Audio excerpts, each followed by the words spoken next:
Boker Tov, Shelach Lecha, pour lundi, Mishnah Psachim, Perek Shalosh.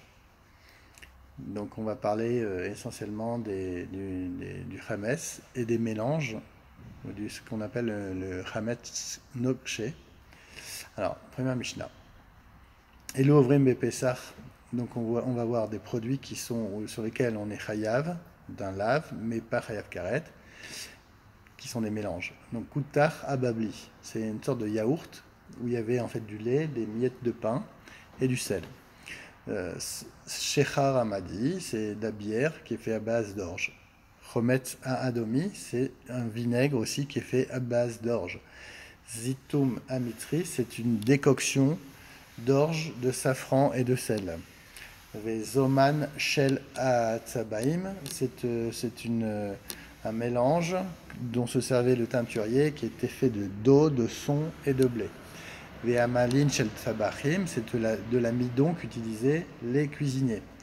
Ve'kolan Shel Sofrim, c'est de la colle qui était faite à base de farine qu'utilisaient les sofrim, les scribes.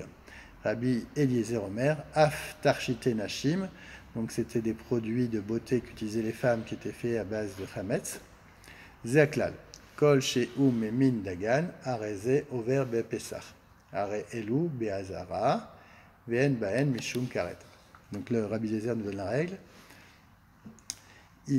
Donc chaque chose, il faut éliminer tous les produits donc, où il y a du chametz, s'ils viennent des 5 espèces qui sont le blé, l'orge, l'avoine, le seigle et l'épeautre. Et celui qui mange de ces produits, donc même quand ils sont mélangés, il transgresse l'interdit. Vous ne consommerez pas aucune pâte, Mahmetzet.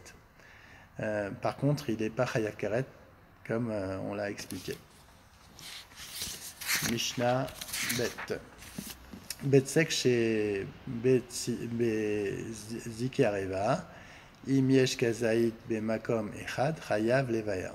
Im lav batel bemeoto. Donc c'est une areva, il a une bassine, et donc il y a dans une des fentes du chametz, s'il y a un kazaït qui est collé à la bassine, alors il est chayav de l'annuler, de l'enlever. Et sinon, non. Il sera batel. Vechen leinian atuma. Im makpid alav chotzetz. Donc c'est un principe. Si on est makpid sur cette chose, c'est qu'on ne veut pas qu'elle soit là, alors c'est mekabel touma. Et sinon, et donc c'est chotzetz. Et si vimotse bekiumo, aro ki areva. Et si il le veut, qu'il soit là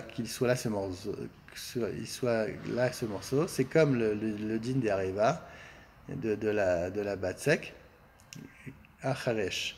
Alors, c'est comme le din de la batsek. Maintenant, batsek acharesh. Im yesh kayutse bo, chez Hermitz, areze aso. Donc la batsek acheres, c'est une pâte qu'on appelle sourde, parce que quand on frappe dessus, on n'entend pas le bruit, c'est un bruit sourd. Et donc le fait qu'elle soit sourde, ça prouve qu'il n'y a aucun signe de fermentation. Et il sera quand même interdit en tant que chametz, car en général, ce genre de pâte est pétrie avec une autre en même temps, et peut-être que la deuxième a levé, et donc ça va se mélanger, et donc les Chachamim m'ont interdit. Rabban Gamliel Omer Shalosh Nashim Lashot Keechad Veofin Betanur Echad Zo Achar Zo Echad Momrim Shalosh Nashim Oskot Bebatzek Achad Laisha Achad Orechet Veachat Ofa. Donc on voit que pour ne pas que ça lève, on doit faire en sorte que la pâte, que les femmes qui font leur pâte fassent très très vite, pour ne pas que la pâte lève. Je crois qu'il faut 18 minutes pour ne pas qu'une pâte lève. Donc qu'est-ce qu'on fait? Une va s'occuper donc ils le font à trois, ils vont faire le travail à trois. Donc une qui s'occupe de la pâte, une qui va qui va arranger la pâte et une qui va la faire cuire. Les Chachamim nous disent une autre manière. Une, elle va pétrir, une, elle va arranger la pâte et une, elle va le faire cuire. Rabbi Akiva Omer, lo kol anashim velo kol haitzim velo kol atanorim shavim. Non, toutes les situations ne sont pas les mêmes. Toutes les femmes ne sont pas aussi rapides l'une que l'autre. Le bois ne prend pas aussi vite qu'un autre bois. Et kol atanorim shavim, il y a des tanours qui sont très chauds et des fours qui sont moins chauds. Donc on doit tout faire suivant la situation pour ne pas que ça soit marmite. Alors qu'est-ce qu'on dit?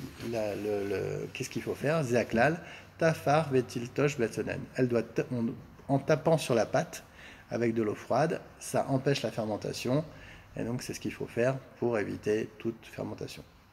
Mishnah Seor Isaref Veochlin Patour Sidouk Isaref Veochlin Chayav Karet Ezeu Seor Ke Karne Chagavim Sidouk Shenitarvu Zdakav Ze Baze livré Rabbi Yehuda Vecharim Omrim Ze Veze Ochlo Chayav Karet Vezo Ezeu Seor Kol She Isk Irsifu Panav Ke Adam Shamdu Searotav. Donc, on va parler du séor. C'est de la pâte qui est qui s'est pas bien levée et on doit la brûler ou on doit la détruire. Par contre, si on en mange, on n'est pas chayav karet. Pourquoi? Parce que c'est du chametz nokché, normalement on n'en mange pas, c'est immangeable. Donc on n'est pas chayav karet. Maintenant, si on a de la pâte fendier, elle doit être brûlée. Donc avec des fentes comme ça, de la pâte, elle doit être brûlée ou détruite avant Pessah. Et par contre, celui qui en mange pendant Karet, lui, il est chayav Karet, car ça, c'est du vrai chametz. Maintenant, quelle différence? Comment reconnaît-on le séor d'une pâte, d'une pâte? Alors, le séor, il présente des petites fentes comme des cornes des cornes de sauterelle. Donc, il y a plein de cornes comme ça, de sauterelle, c'est des petites fentes, toutes petites, très très fines. Et ça, c'est du séor. Et comment reconnaît-on la pâte fendier? Ces fentes s'entremêlent, telle est l'avis de Rabbi Yehuda. Donc, pour la pâte, donc c'est plutôt comme ça, quoi, des fentes qui s'entremêlent.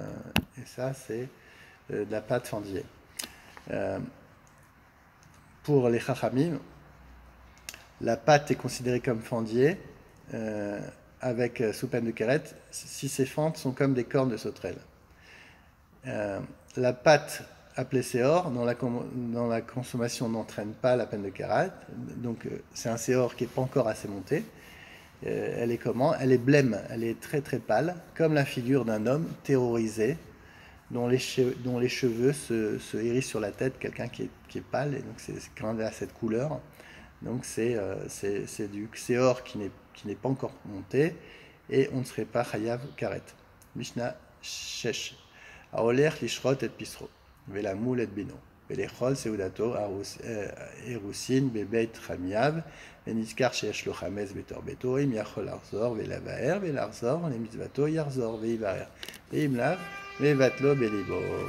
Donc maintenant celui qui est parti faire son Pessah et puis il est en train ou alors il est parti faire la circoncision de son fils ou alors aller dans une seudat mitzvah des roussines ou dans la maison de son beau-père et il se rend compte qu'il a chez lui du chametz. Qu'est-ce qu'il doit faire? Il doit levaer belibo, il doit le détruire dans son cœur. Mais s'il a le temps de revenir, il revient. Leatzil min anochim, ou min anahar, ou min alistim, ou min adleka, ou min mapolet, ibatel belibo. velishbot, shvitat terashot, yarzor miyad. Donc maintenant on voit des mitzvot plus chamurot comme si il doit sauver quelqu'un des nochim d'une légion étrangère ou d'un fleuve qui est en train de déborder ou de brigands ou d'un feu ou d'un éboulement. Là, il doit uniquement les vatel bélibo, il doit uniquement faire ça des libo. On lui dit surtout pas de revenir, reste où tu es et sauve la personne. Maintenant, une mitzvah moins importante, on va parler de Eruv Tromim. S'il doit faire Elishbot chez Vitat Areshut, Yarzor Miad. Là, quand c'est pour Eruv Tromim où il doit faire 2000 et encore 2000, il avait mis 2000, il doit mettre un Eruv pour aller faire une mitzvah à Shabbat, par exemple pour consoler un endeuillé. Et donc il doit étendre son Reshut en mettant un Eruv Tromim. Et bien là, on lui dit non. Tu t'occupes pas de cette mitzvah et tu retournes tout de suite les vers ton chametz. Mishnah Chet. Veched mi sheyatsa me'oshala veniskar sheyesh beato basar kodesh. Im avar sofin sorfo bimkomo veim lav choser vesorfo lifne abira me'atsa macha vea. Alors, donc maintenant, c'est quelqu'un qui est sorti de Yerushalayim et il a emporté un steak avec lui, un morceau de viande de Kodesh. Et s'il a passé à Ratzofim, c'est l'endroit où on voit encore le Beth Amikdosh, il doit le brûler immédiatement. Sinon, il est plus proche, il doit revenir et le brûler devant au temple, dans la Zara, avec le bûcher qui est sur l'autel. Ve'ad kama chosrin, Rabbi Meir Omer, Zeveze Bekebetza. Maintenant, quelle est la dose où ils doivent revenir? Les deux, Rabbi Meir et ils disent avec un Kabetza, la grandeur d'une Kabetza. Rabbi Yoda Omer, Zeveze Bekazaït. Donc Rabbi Yoda, il dit dans les deux cas, Bekazaït, Frem Omrim, Basar Kodesh Bekazaït, Vechametz Bekabetza.